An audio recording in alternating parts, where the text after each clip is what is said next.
Assalamualaikum warahmatullahi wabarakatuh. Alhamdulillahirabbil alamin wassalatu wassalamu ala asrafil anbiya'i wal mursalin wa ala alihi washabbihi ajma'in. Asyhadu an la ilaha illallah wa asyhadu anna Muhammadar Rasulullah, amma ba'du. Puji dan syukur selalu kita persembahkan kehadirat Allah Subhanahu wa taala dengan mengucapkan kalimat thayyibah alhamdulillah. Segala puji bagi Allah atas segala limpahan rahmat, nikmat dan karunia-Nya kepada kita semua. Selawat serta salam kita sampaikan kepada junjungan kita, yakni kepada Nabi Muhammad sallallahu alaihi wasallam, uswatun hasanah. Ananda siswa SMP dimanapun berada, semoga berada dalam keadaan sehat walafiat, tidak kurang suatu apapun.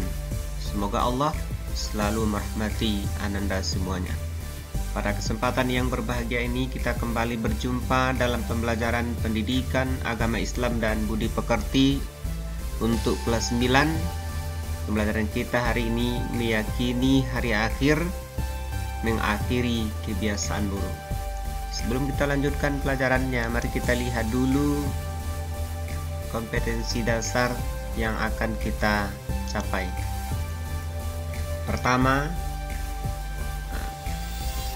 ini kompetensi yang akan kita capai. Yang pertama, beriman kepada hari akhir.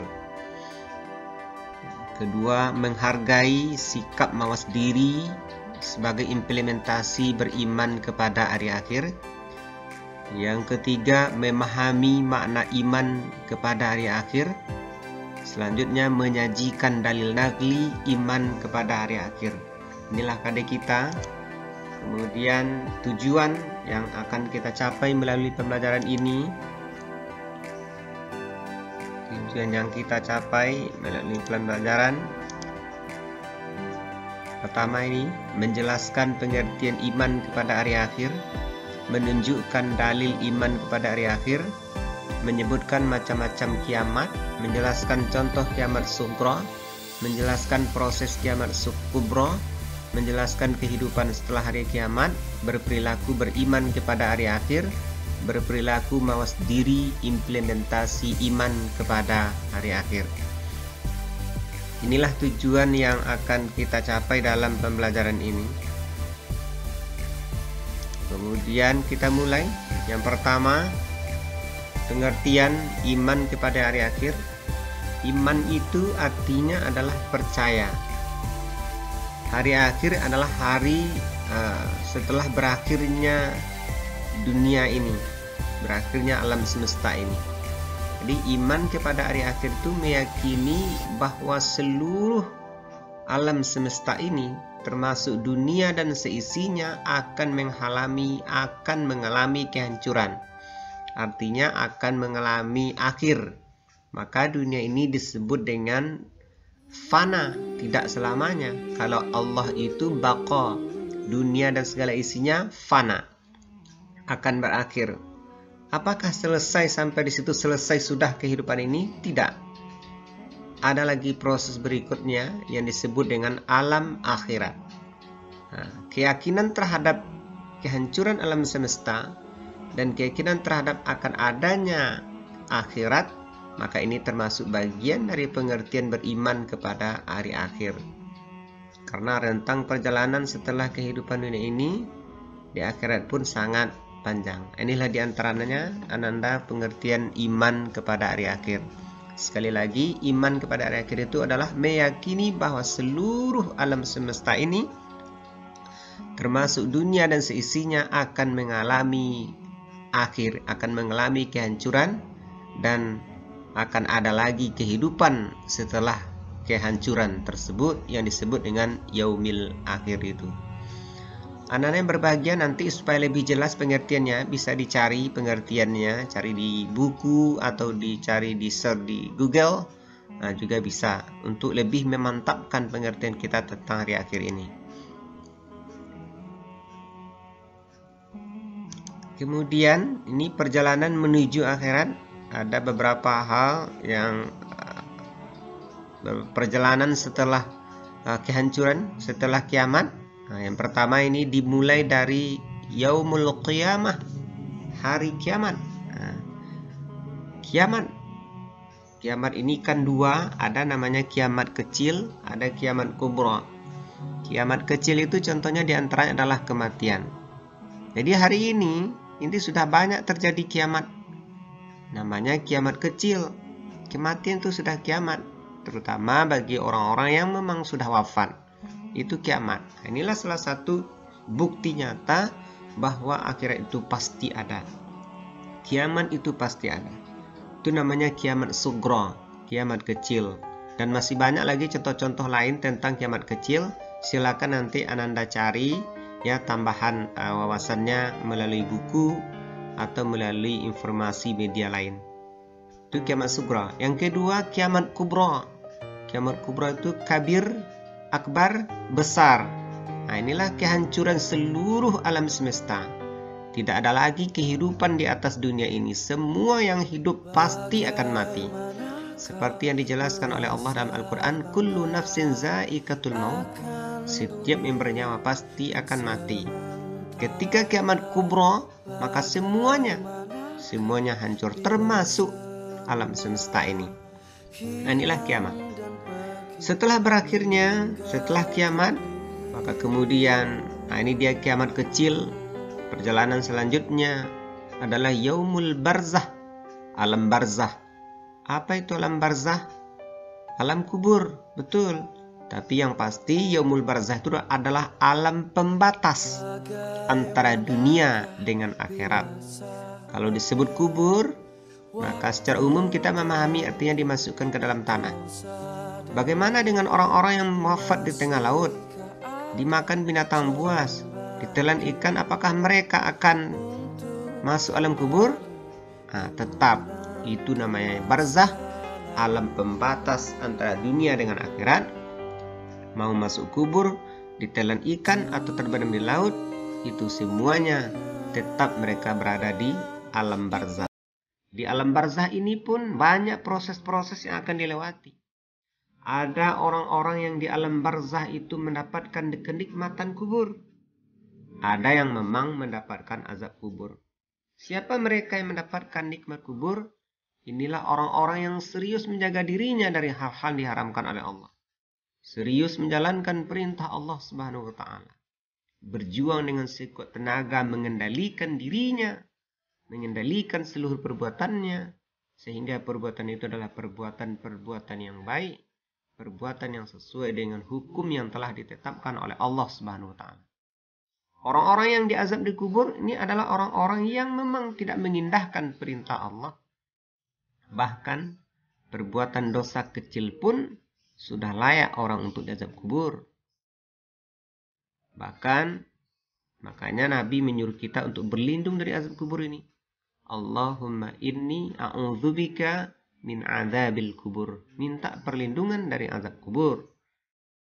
Karena orang yang tidak bersuci saja dari buang air kecil itu sudah layak diazab kubur, apalagi dosa-dosa yang lainnya. Banyak penjelasan-penjelasan sebenarnya tentang yaumul barzah ini. Nanti mungkin kita buatkan nanti video khususnya. Untuk sementara kita cukupkan ini penjelasannya. Kemudian yaumul ba'ats. Yaumul ba'ats setelah melewati alam barzah, maka semua manusia tiba di yaumul ba'ats. Yaumul ba'ats itu hari berbangkit. Ketika dibangkitkan dari kematiannya, ketika dibangkitkan dari yaumul barzah, seluruh manusia akan dibangkitkan.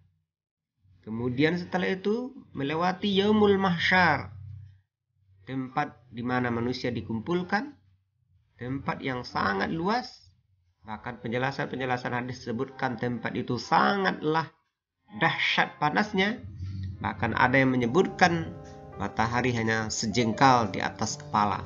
Saking panasnya yaumul mahsyar, di mana setiap makhluk, setiap manusia dikumpulkan di tempat yang sangat luas. Manusia harap-harap cemas menunggu nasibnya.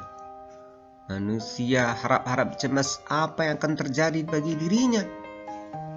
Apakah nasibnya baik? Apakah nasibnya buruk? Itu semuanya menjadi sesuatu yang amat merisaukan orang-orang di mahsyar. Mereka ingin cepat-cepat mendapatkan hisab agar jelas nasibnya. Masih banyak lagi penjelasan tentang yaumul mahsyar, nanti akan kita perjelas. Kemudian yaumul hisab. Yaumul hisab, yaumul mizan, ketika manusia dihisab. Awwalu ma yuhasabu biyaumil qiyamah. Amal pertama yang akan dihisab di hari kiamat itu adalah amal ibadah salat. Maka salat menjadi sesuatu yang amat penting. Saking pentingnya, tanda seorang muslim, batalnya seorang muslim itu kalau dia meninggalkan salat tanpa alasan syar'i yang bisa dibenarkan secara aturan agama. Salat menjadi penting, salat menjadi sesuatu yang sangat menentukan nasib kita, dunia apalagi di akhirat. Amal pertama yang akan dihisab. Maka orang-orang yang serius menjaga dirinya, menjaga ibadah salatnya, memperhatikan salatnya, memperbaiki bacaan salatnya, memperbaiki gerakan salatnya, memperbaiki kekhusyukan salatnya, maka insya Allah di yaumul hisab mereka menjadi orang-orang yang gembira, yang ketika pertama kali catatan amalnya diberikan dari sebelah kanannya. Wa amma man utiya kitabahu biyaminih fasawfa yuhasabu hisaban yasira. Orang-orang diberikan catatan amal dari sebelah kanannya, mereka akan dihisab dengan hisab yang mudah. Wa yanqalibu ila ahlihi masrura. Mereka sangat gembira. Kemudian mereka, kegembiraan itu mereka luapkan, mereka sampaikan kepada keluarga mereka yang sama-sama beruntung, yang sama-sama mendapatkan catatan amal dari sebelah kanannya. Adapun orang-orang yang mendapatkan catatan amal dari muka atau belakangnya, wa amma man utiya kitabahu wara'a zahrih fasawfa yad'u thubura wa yasla sa'ira. Orang-orang yang diberikan catatan amal dari sebelah belakangnya atau dari sebelah kirinya, maka mereka kembali kepada keluarganya dengan perasaan yang tidak karuan, dan keluar dari mulut mereka, celakalah aku, kelak aku akan dimasukkan ke dalam neraka.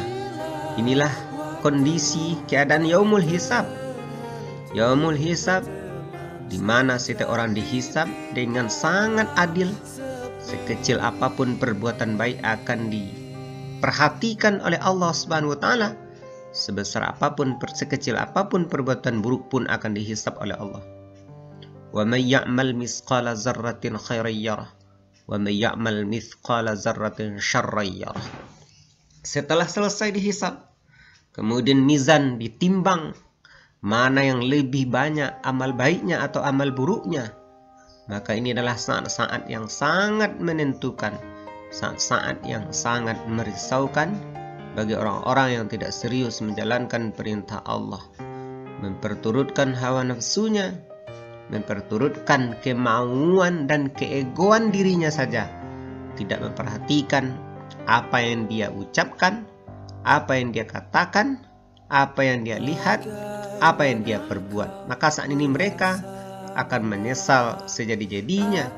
Bahkan ada di antara orang-orang kafir berkata, ya laitani kuntu turaba. Andai dulu kami jadi tanah, lebih baik kami jadi tanah saja. Bahkan di saat ini tidak ada yang bisa membantu dan menolong. Orang yang sangat menyayangi kita di dunia ini tidak lagi mau membantu dan menolong. Saat itu semua orang sibuk dengan urusan dirinya masing-masing. Mereka bahkan lari dari saudaranya. Begitu penjelasan Allah dalam Al-Quran. Begitu penjelasan Allah dalam Al-Quran.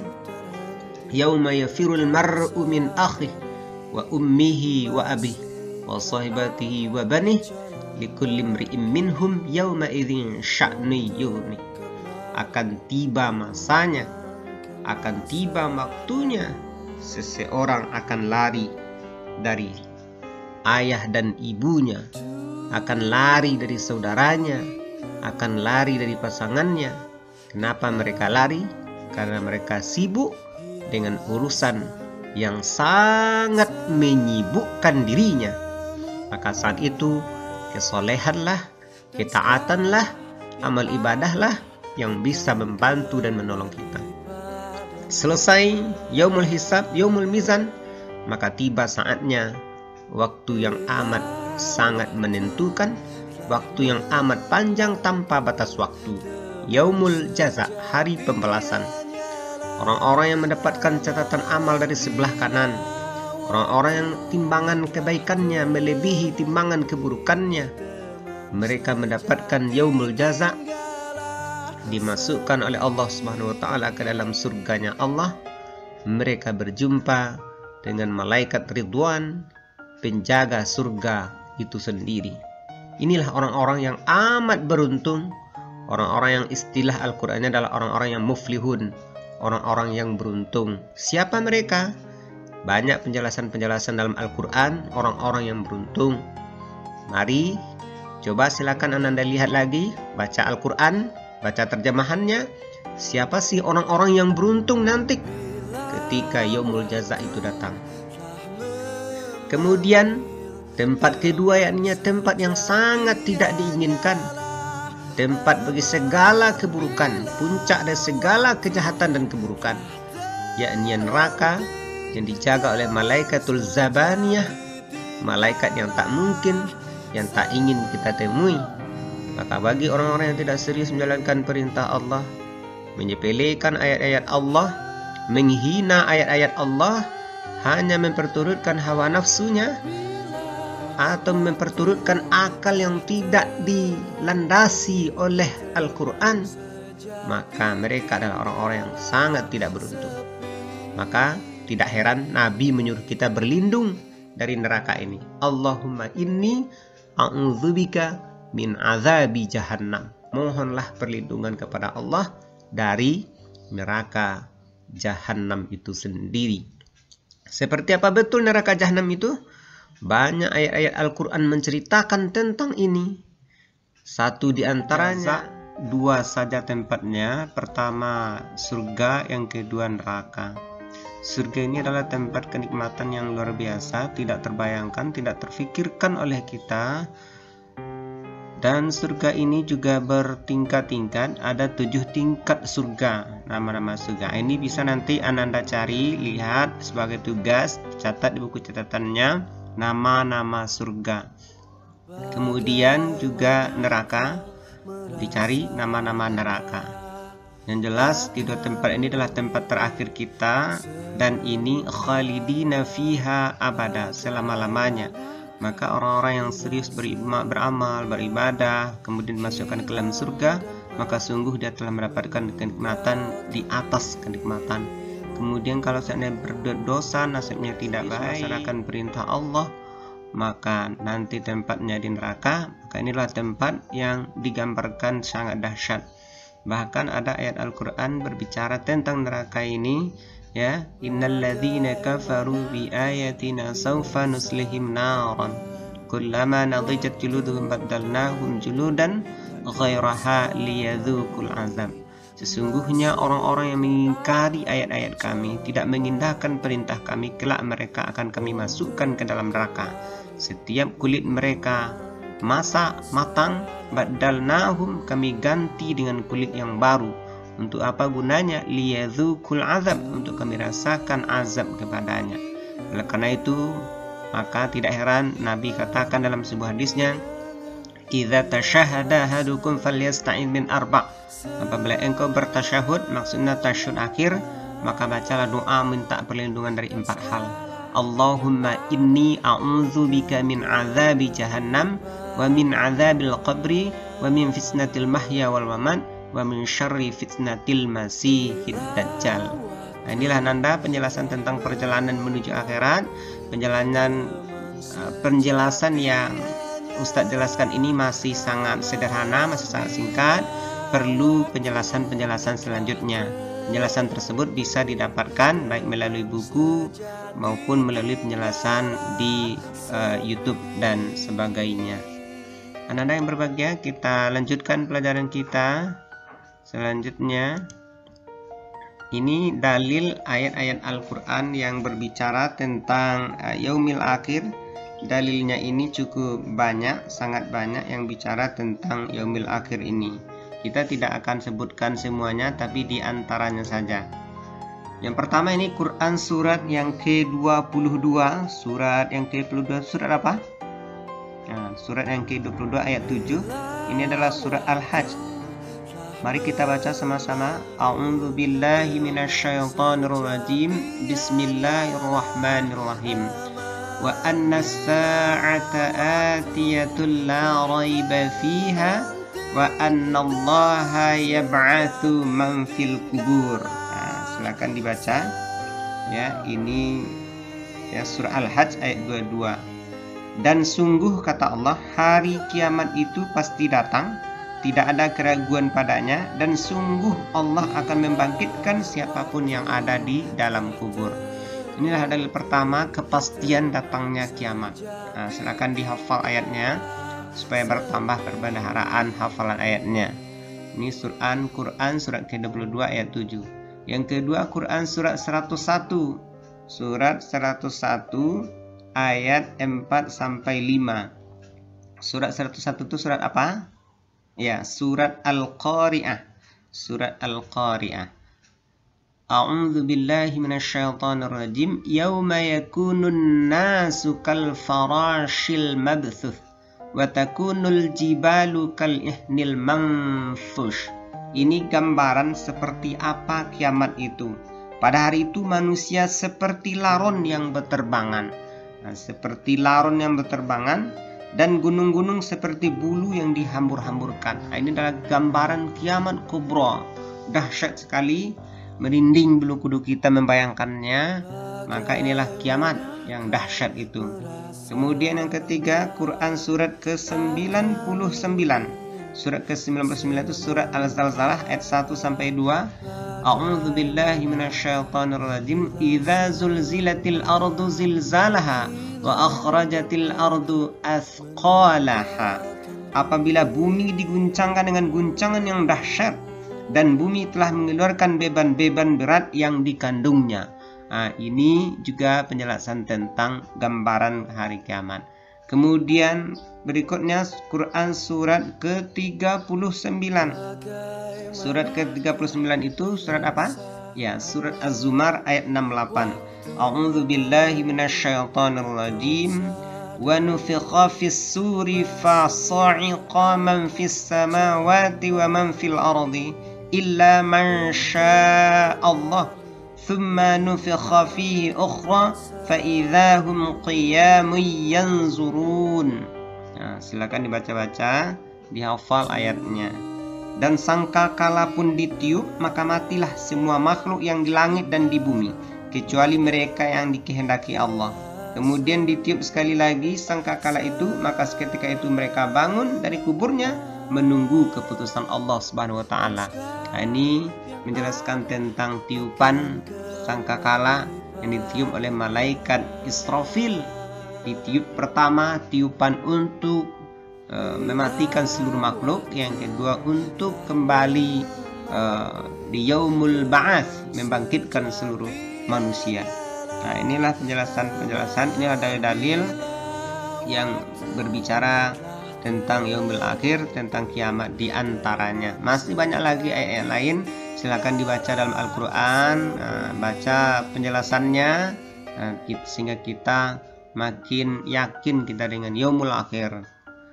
Ketika kita yakin, maka efeknya adalah makin hati-hati kita dalam hidup dan semakin kuat tekad kita untuk menghindari perbuatan buruk. Ini Quran surat 22 ayat 7, Quran surat 101 4 sampai 5, Quran surat 99 ayat 1 sampai 2, Quran surat 39 ayat 68.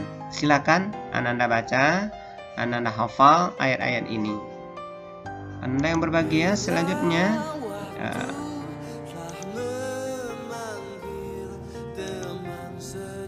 kesimpulan pelajaran kita yang pertama, beriman kepada hari akhir merupakan rukun iman yang kelima. Yang kedua, iman kepada hari akhir adalah meyakini bahwa seluruh alam termasuk dunia dan seisinya akan mengalami kehancuran ditandai dengan tiupan trompet malaikat Israfil. Yang ketiga, para ulama mengelompokkan kiamat menjadi dua macam, kiamat sugra dan kiamat kubra. Yang keempat, semua manusia akan mati dan mengalami proses kehidupan di alam akhirat. Yang kelima, di antara alam akhirat, alam barzah, yaumul ba'ats, yaumul mahsyar, yaumul mizan dan hisab. Kemudian yang keenam, setiap perbuatan manusia akan menerima balasan dari Allah Subhanahu wa taala seadil-adilnya. Alaihissallahu biahkamil hakimin. Bukankah Allah itu hakim yang paling adil? Surah At-Tin ayat terakhir. Inilah kesimpulannya Ananda. Silakan dibaca, kemudian dipikirkan, direnungkan sehingga semakin yakin kita dengan yaumul akhir dan makin menguatkan kita untuk menghindari perbuatan-perbuatan buruk. Kita jaga lisan kita jaga perbuatan kita jaga mata kita dari hal-hal yang tidak diridhai oleh Allah Subhanahu wa taala. Makin semangat kita untuk ibadah, makin semangat kita untuk salat, makin semangat kita untuk belajar, makin semangat kita untuk bekerja mencari sesuatu yang halal. Barangkali ini penjelasan singkat kita tentang iman terhadap hari akhir, ya, beriman kepada hari akhir kemudian mengakhiri perbuatan buruk kita. Terakhir Ananda silakan dikerjakan ya latihan berikut ini. Ini latihannya ada 6. Ananda bisa memilih, kerjakan saja latihannya 5 saja. 5 saja. Soalnya 6, pilih mana yang menurut Ananda yang akan Ananda kerjakan. Yang pertama, jelaskan pengertian hari kiamat. Yang kedua, bagaimana cara menjalani kehidupan di dunia yang baik. Yang ketiga, mengapa pada waktu dihitung amal manusia tidak ada seorang pun yang dapat menipu. Yang keempat, jelaskan fungsi iman kepada hari kiamat. Yang kelima, sebutkan amalan yang dapat menjadikan seseorang ahli surga. Yang keenam, tuliskanlah dalil menjelaskan tentang kepastian datangnya hari kiamat. Ini evaluasinya, silakan Ananda ditulis dalam buku catatannya atau di bagaimana teknisnya oleh gurunya masing-masing. Mungkin bisa lewat Google formulir, nanti bisa dijawab langsung dan dikirim ke gurunya masing-masing. Terima kasih atas perhatiannya.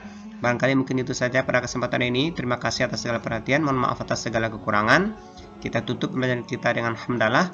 Alhamdulillahirabbil alamin. Wabillahi taufiq wal hidayah. Wassalamualaikum warahmatullahi wabarakatuh.